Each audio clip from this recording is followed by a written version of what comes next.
morning. Hello, everyone. Hello. It's wonderful to be here. Thank you. It's wonderful to see you. Let's get settled for a moment and start our time together by acknowledging the divine presence, which is always 100% surrounding us, within us. It is actually the truth of us. So we thank you, sweet Spirit, for bringing us safely here for this divine appointment. We are open and receptive to your living Spirit of truth, teaching us all that we would know, filling our hearts with joy and the peace. We feel the love circulating in the room because you are the vibration of unconditional love. So we open ourselves completely and surrender into this time together. We are blessed and we are grateful. And so it is. Amen. Amen. Please stand if you would like and are able. Join us in singing I Choose Love. The lyrics are in your bulletins.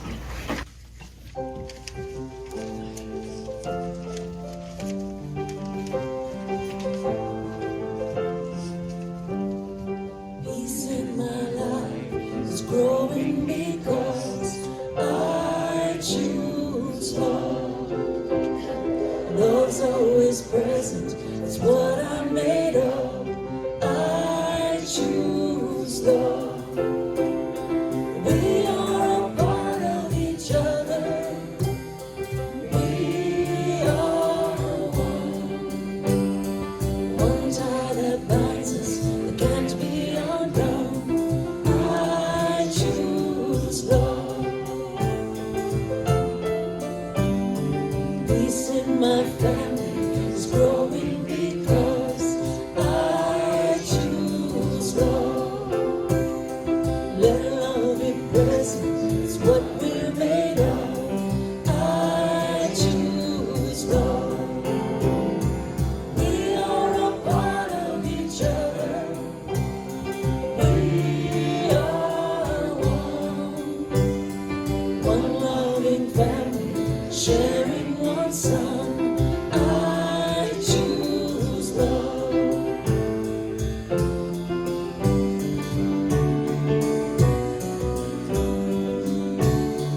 Peace for our planet is growing because I choose love.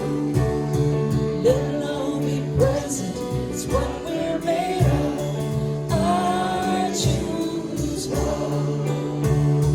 We are a part of each other. We are one choice unites us. This be the one. I choose love. I choose love. I choose love. Please join me with our opening statement, which is found in your bulletin. There's only one presence and one power in the universe and in my life, God the good, omnipotent.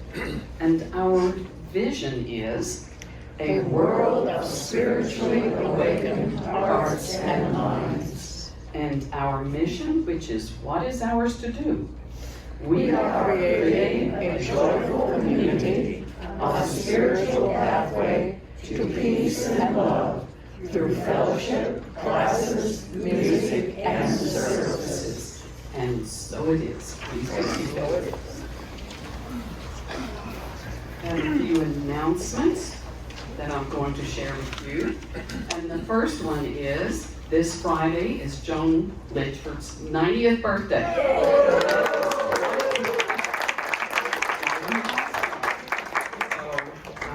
We love you, we bless you, we appreciate you, and we behold the divinity within you, and we see you living happily for many years. Thank you.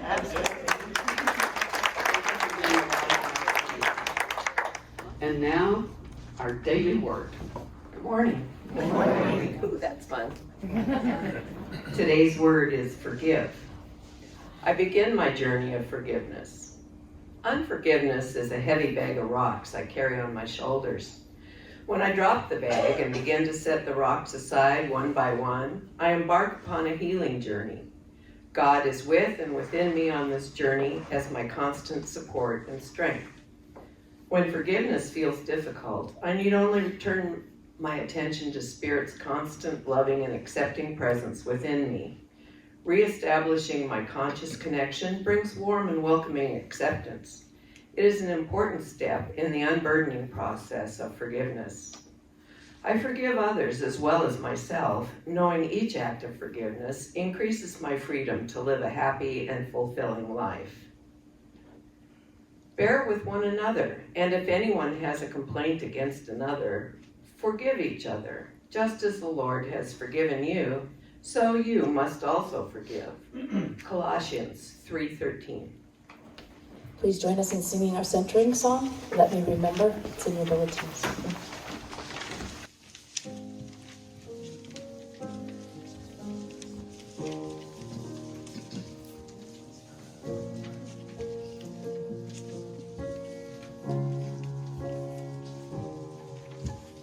Into holiness would I enter now, for I am surrounded by the love of God.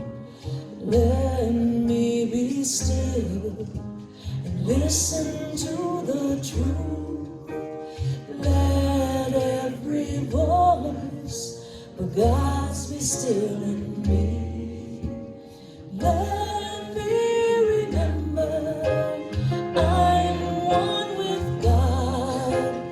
Peace to my brother who is one with me. Let me remember what my purpose is. Let all the world be blessed with peace through me. There is one life that I share with all. I am sustained by the love of God, and all that I give is given to myself. I thank God's love for all gifts to me. Let me remember I am one with God. Peace to my sister who is one with me. Let me remember what my purpose is. Let all the world be blessed with peace through me. Let all the world be blessed with peace through me.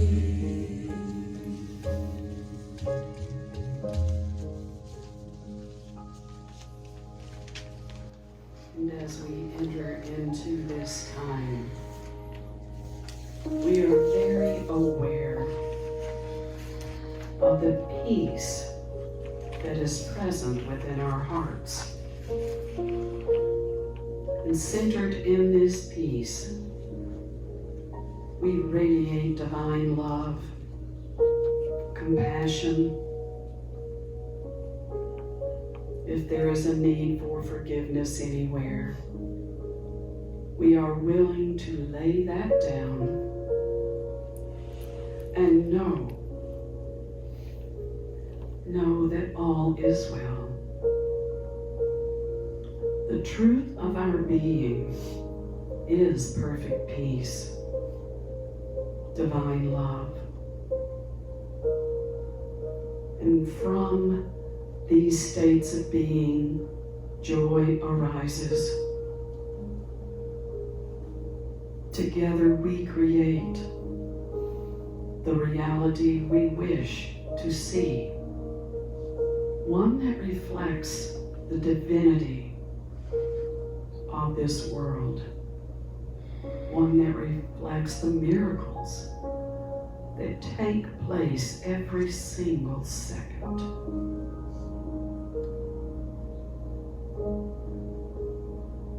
We are willing to surrender deeply and to say, have your way with me, sweet Spirit. Teach me all that I would know.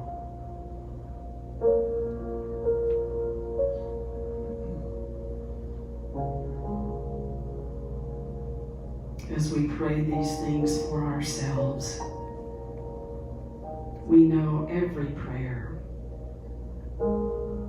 includes everyone, for we are one presence and one power.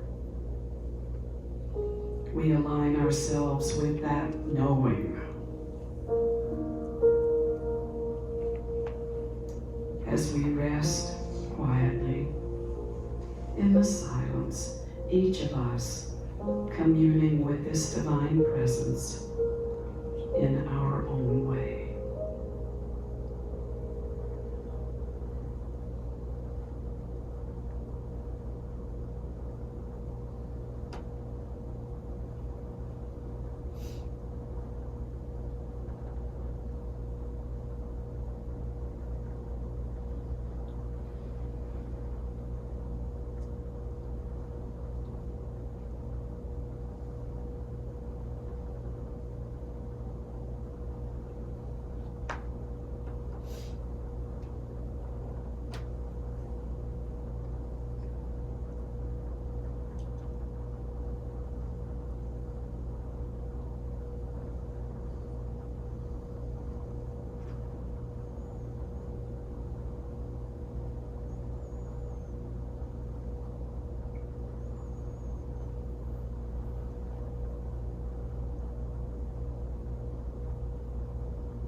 Thank you, sweet Spirit. We know every prayer is heard, spoken or unspoken, for you know the truth of our hearts, the desires of our hearts. And we give thanks in advance for answered prayer. We lift our eyes now, and we go forth into this day, saying yes to life and yes to what you have called us to be, which is no less than the light of the world. This is our prayer. It is our decree. And so it is. And so we let it be. Amen. Amen and amen. As I went down in the river to pray, studying about that good way, and who shall wear the starry crown? Good Lord, show me the way. Oh, sisters, let's go down, come on down. Oh, sisters, let's go down the river to pray. As I went down in the river to pray, studying about that good way, and who shall wear the starry crown? Good Lord, show me the way. Oh, brothers, let's go down, come on down. Come on, brothers, let's go down in the river to pray. As I went down in the river studying about that good old way. And who shall wear the starry crown? Good Lord, show me the way. Oh, fathers, let's go down, come on down. Oh, fathers, let's go down the river to pray. As I went down in the river to pray, studying about that good old way. And who shall wear the starry crown? Good Lord, show me the way. Oh, mothers, let's go down, don't you wanna go down? Come on, mothers, let's go down the river to pray. As I went down in the river to pray, studying about that good old way. And who shall wear the starry crown? Good Lord, show me the way.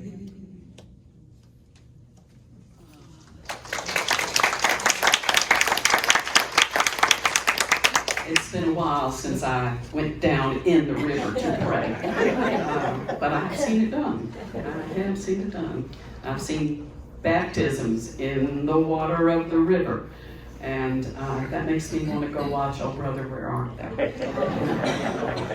Okay, many of you have asked if I visited my house, because 3 weeks ago I told you about a time in my life when my then husband and I built a house out of recycled lumber from the ground up. And we camped out, we lived without electricity, and so on and so on and so forth.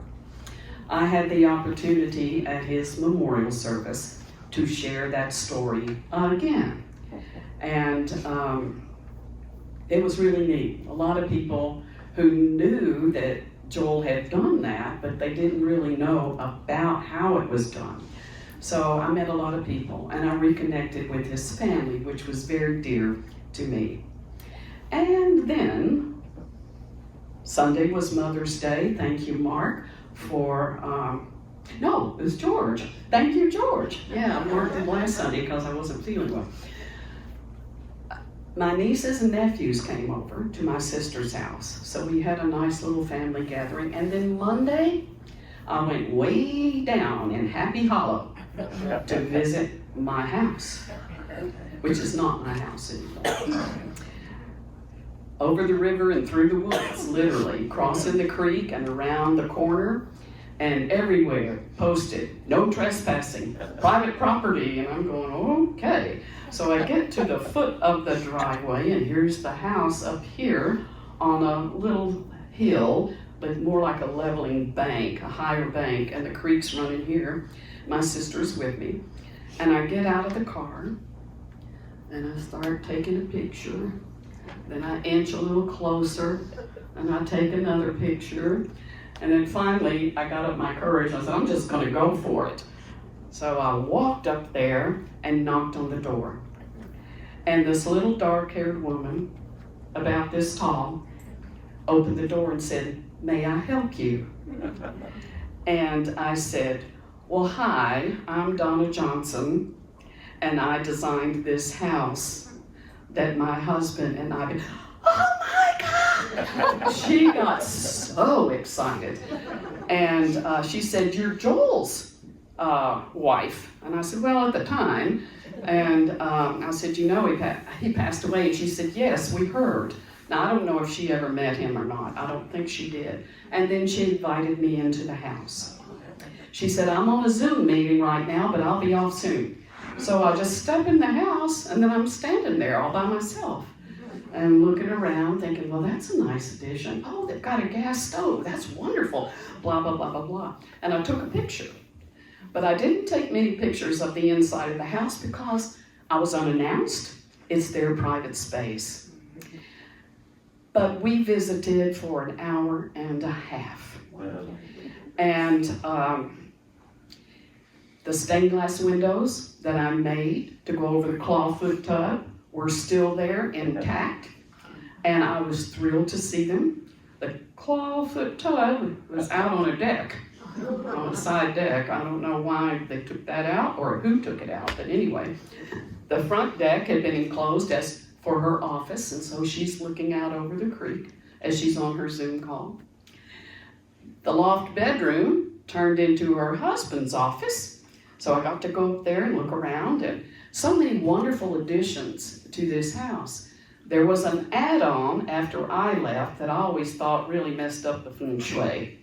Well, somebody took out a wall and made the most gorgeous room, master bedroom, with a wall of windows. So you could just sit in bed and be like you're out in the woods. I don't know why I didn't think of that, because it was gorgeous, absolutely gorgeous. And there's not another house in eyesight around, so privacy is guaranteed.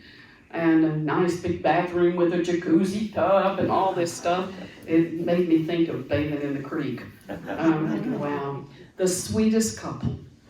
So I sent them some pictures that I shared with you, and they called me because I had to take a picture of them and then send it. She said, "Oh, we cannot thank you enough. We're going to frame these and hang them in the house." How honoring can you be? And she said, "Can you spend the night? Come back anytime. Come back anytime." And I thought, I don't think I can. She said, "Do you still do stained glass? Can I commission you to do some work?" I said, "Well, I live in Arizona." So the funny thing about what happened is I could not shake that. In other words, it's not that I wanted the house or had any judgment. It was just such a part of me. When I got home the next day, I started feeling poorly. Turns out I had a very, very bad sinus infection with a pretty high fever. So I would lay around on the couch, and every time I would close my eyes, I'd go back to that property, because I knew every square inch. The rock that I used to sit on when I bathed was still there. It's just, and it's not even memories. It was a vibration. It's a part of my soul, which sparked me to thinking, what exactly is soul, Don? What exactly are you talking about? Because we hear people refer to soul all the time. He's a good soul. He's a mean soul. He's an old soul. She's a young soul. What a beautiful soul. What an ugly soul. What are we really talking about? Charles Fillmore, our co-founder, said that soul is a composite of both conscious mind and subconscious mind. So I'm thinking, okay, it's consciousness. Subconscious mind is the storehouse of memories, of all the memories. Which brings up a conversation that I recall when I was in seminary with my advisor and good friend Jim Gaither, Reverend Jim Gaither. So he and I were having a conversation about past lives and memories and that sort of thing. And I said, well, a lot of people can remember their past lives. And he looked at me and he said, what makes you think it was their life that they're remembering? I have never forgotten that. So I'm mulling that around in my head. And what comes to mind is the fact that when we talk about the evolution of the soul, we talk about it in a linear fashion. Well, I had this life and I learned this and then I learned this and then I evolved and with the idea being we're going to evolve to the point where we just go right off the planet and never come back. And so I question that. I'm here today to encourage you to question your beliefs. Question your beliefs, because Jesus taught, according to your belief is it done unto you. We have a lot of beliefs we don't even know we have. And then we have a lot of beliefs that we insist is the truth, when in fact, it's our best guess maybe. Now that may sound like being hypocritical, because after all, if you don't have your beliefs, where's your faith? Faith and beliefs are two different things. Question your beliefs. So I've been questioning a linear progression of a soul, and I called to mind a Buddhist metaphor about the divine is a vast ocean, and a wave will splash upon the shore. The wave has everything that the ocean has.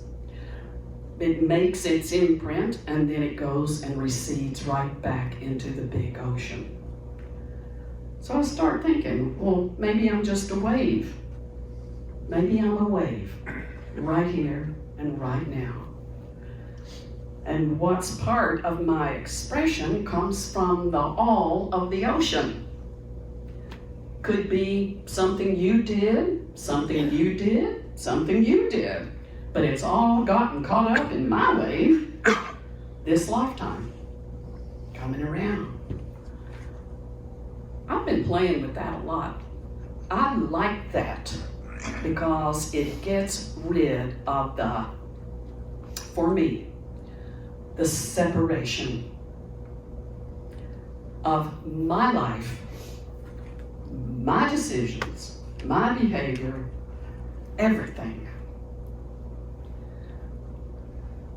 I'm expressing now, and then I'll go back into the all.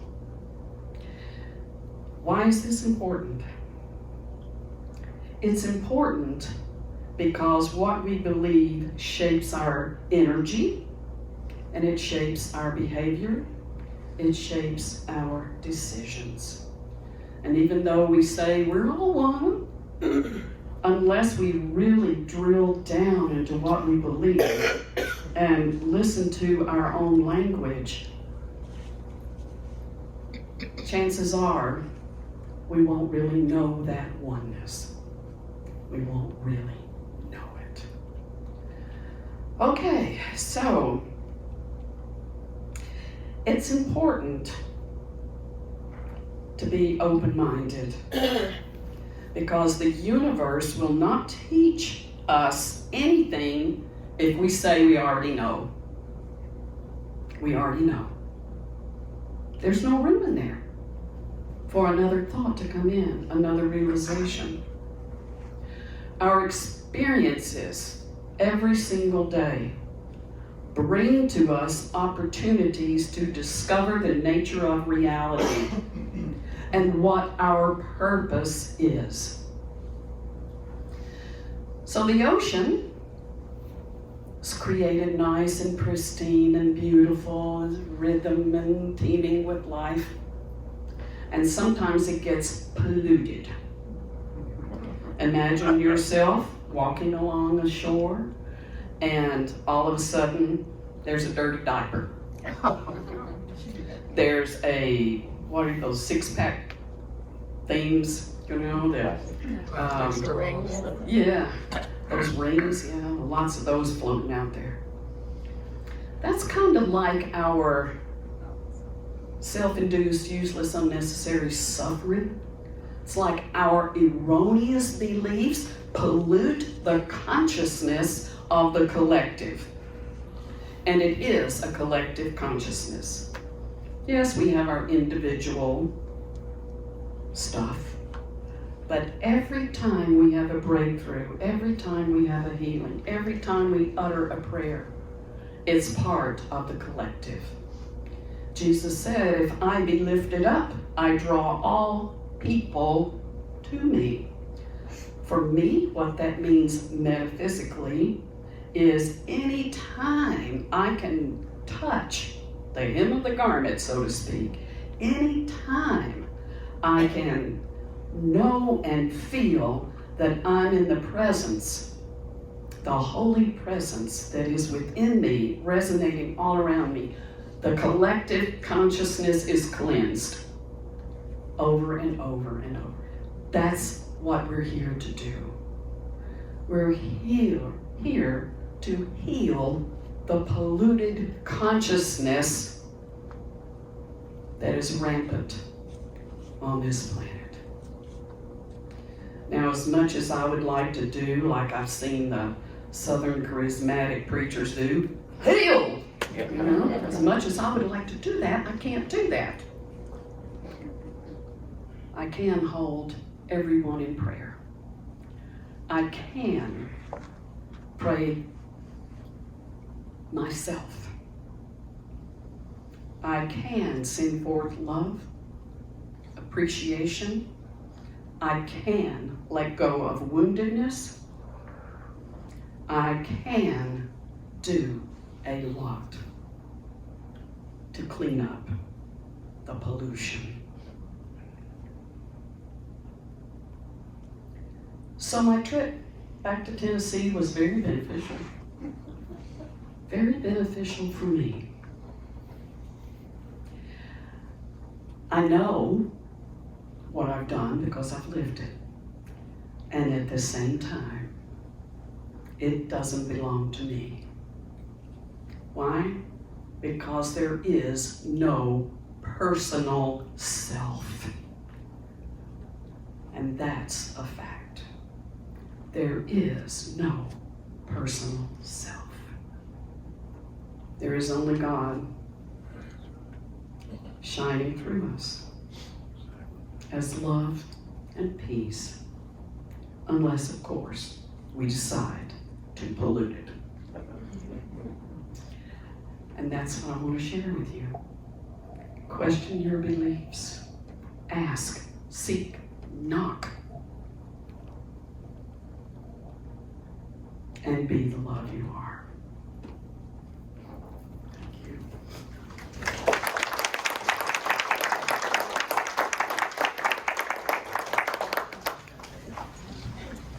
Please join us in singing I Trust in God. It's in your bulletins.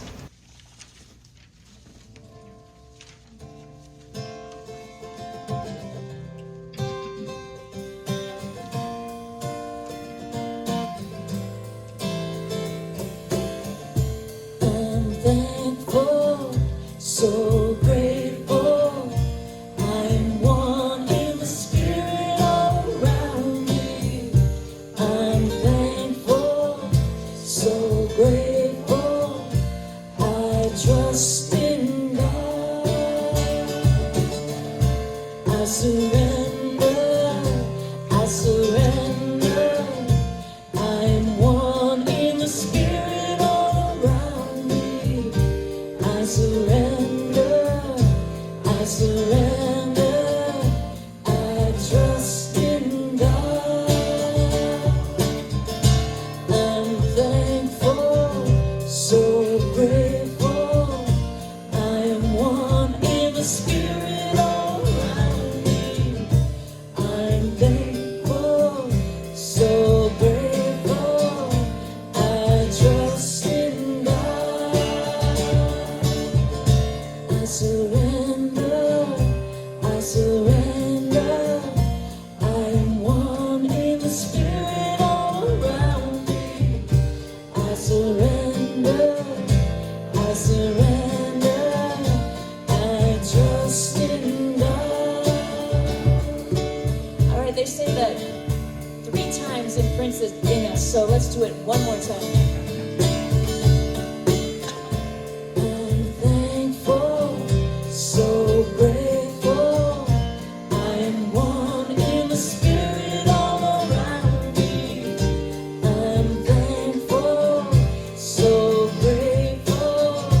I trust in God. I surrender, I surrender. I am one in the spirit all around me. I surrender, I surrender. I trust in God.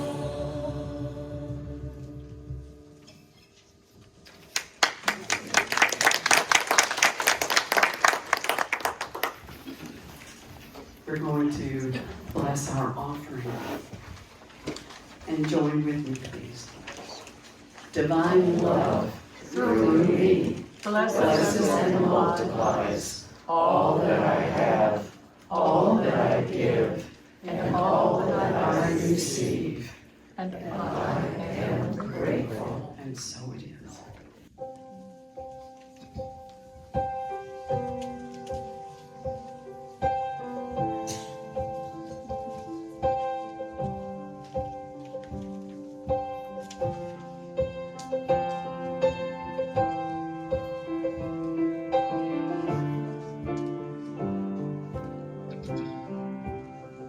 I am so blessed. I am so blessed. I am so grateful for all that I have. I am so blessed. I am so blessed. I am so grateful. I am so blessed. I am so blessed. I am so blessed. I am so grateful for all that I have. I am so blessed. I am so blessed. I am so grateful. I am so blessed.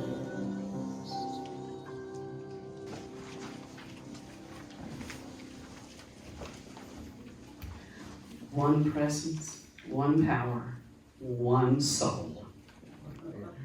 And you are having lots of experiences on my behalf. And I thank you.